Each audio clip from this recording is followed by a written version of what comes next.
What is the Trinity? It's one of the most beautiful and mysterious truths in Christianity. One God, yet three distinct persons: the Father, the Son, and the Holy Spirit. But how can that be? Is it even logical? Let's explore what the Bible really teaches about the Trinity and why it matters for your faith. 1. God is one, but not alone. First, the Bible is clear. The Lord our God, the Lord is one. Deuteronomy 6:4. Christianity is monotheistic. We believe in one God. But throughout Scripture, we see three divine persons working together as one. At Jesus' baptism, the Father speaks from heaven, the Son is baptized in the water, and the Holy Spirit descends like a dove. Matthew 3:16-17. These are not three gods, but three persons who are one in essence, united in purpose, and eternal in existence. 2. Understanding the three persons.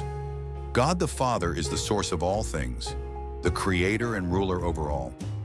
Jesus, the Son, is fully God, who became man, lived among us, died for our sins, and rose again.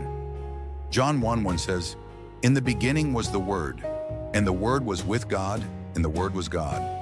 The Holy Spirit is also fully God, not a force, but a person who lives in us, guides us, and empowers us to follow Christ. They're not three parts of God. Each is fully God, one in being, three in person. 3. Why the Trinity matters to you. The Trinity reveals a God of relationship and love. Before creation, the Father, Son, and Holy Spirit existed in perfect unity, loving and glorifying one another. And now through Jesus, we are invited into that relationship.